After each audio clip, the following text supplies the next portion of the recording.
Today, we discuss President Putin's expression of gratitude towards President Xi Jinping for China's efforts to mediate the Ukraine conflict.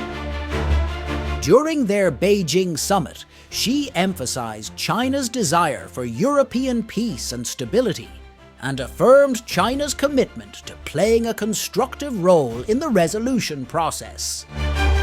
China last year offered a broad plan for peace outlining general principles for ending the war in Ukraine and didn't offer new specifics on how Beijing might be prepared to engage with both sides of the conflict. China hopes for the early return of Europe to peace and stability and will continue to play a constructive role toward this, Xi said, speaking alongside Putin.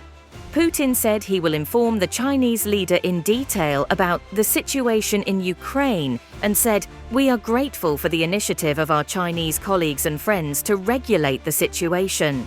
China has significant influence as a key supporter of Russia following its invasion of Ukraine.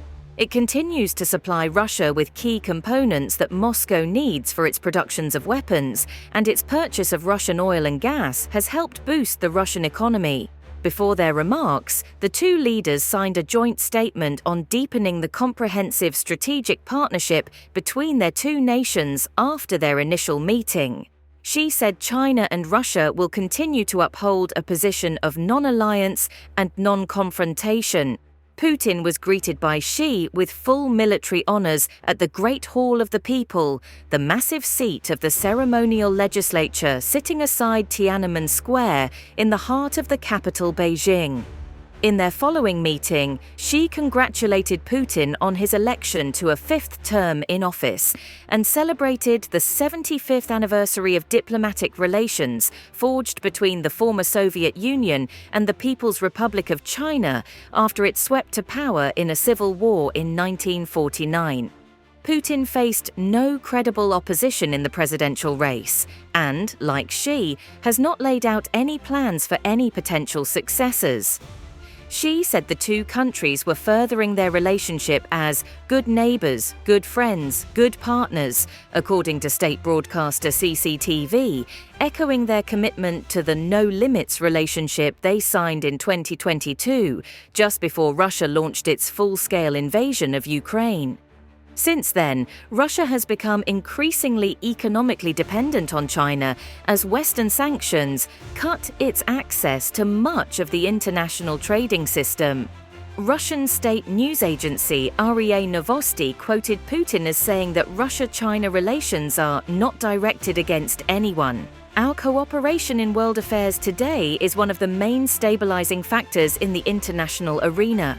Putin complimented Xi on his signature One Belt, One Road initiative that seeks to build roads, ports, power plants, and other infrastructure connecting China to its neighbors and soaking up Chinese industrial output at a time of declining demand at home.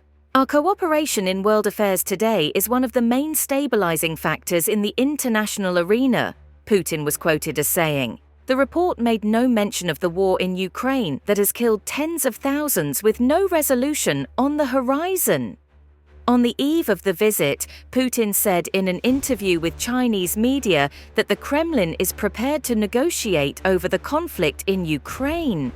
"We are open to a dialogue on Ukraine, but such negotiations must take into account the interests of all countries involved in the conflict, including ours," Putin was quoted as saying by the official Xinhua news agency. The Russian leader's trip comes as his country's forces have pressed an offensive in northeastern Ukraine's Kharkiv region that began last week in the most significant border incursion since the full-scale invasion began, forcing almost 8,000 people to flee their homes. Along with Moscow's efforts to build on its gains in the nearby Donetsk region, the two-year-old war has entered a critical stage for Ukraine's depleted military that is awaiting new supplies of anti-aircraft missiles and artillery shells from the United States. "We have never refused to negotiate," Putin was quoted as saying by Xinhua. "We are seeking a comprehensive, sustainable and just settlement of this conflict through peaceful means. "We are open to a dialogue on Ukraine, but such negotiations must take into account the interests of all countries involved in the conflict, including ours." Ukrainian President Volodymyr Zelensky has said any negotiations must include a restoration of Ukraine's territorial integrity, the withdrawal of Russian troops, the release of all prisoners, a tribunal for those responsible for the aggression, and security guarantees for Ukraine. China claims to take a neutral position in the conflict, but has backed Moscow's contentions that Russia was provoked into attacking Ukraine by the West, despite Putin's public avowals of his desire to restore Russia's century-old borders as the reason for his assault. Putin has blamed the West for the failure of negotiations in the opening weeks of the war and praised China's peace plan for Ukraine that would allow Moscow to cement its territorial gains. Beijing proposes practicable and constructive steps to achieve peace by refraining from pursuing vested interests and constant escalation of tensions, minimizing the negative impact of the conflict on the global economy, he had said.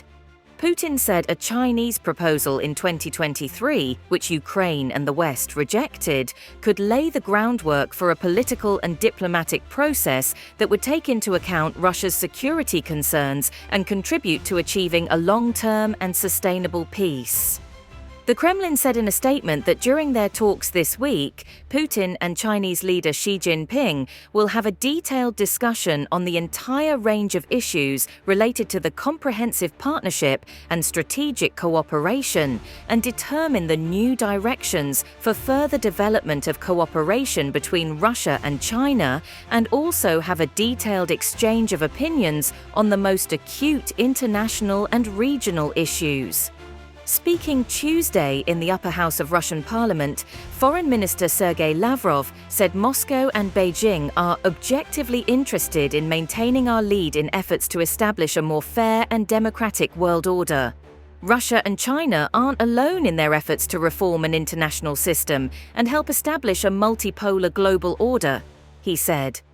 Lavrov noted that the duet of Moscow and Beijing plays a major balancing role in global affairs, adding that the Russian president's forthcoming visit to China will strengthen our joint work. Moscow has forged increasingly close ties with Beijing as the war has dragged into a third year, diverting the bulk of its energy exports to China and relying on Chinese companies for importing high-tech components for Russian military industries to circumvent Western sanctions. The Russia-China military ties have also strengthened. They have held a series of joint war games in recent years, including naval drills and patrols by long-range bombers over the Sea of Japan and the East China Sea. Russian and Chinese ground forces also have deployed to the other countries' territory for joint drills. China remains a major market for Russian military, while also massively expanding its domestic defensive industries, including building aircraft carriers and nuclear submarines. Putin has previously said that Russia has been sharing highly sensitive military technologies with China that helped significantly bolster its defense capability. In October 2019, he mentioned that Russia was helping China to develop an early warning system to spot ballistic missile launches, a system involving ground-based radar and satellites that only Russia and the US possessed. Thank you for watching.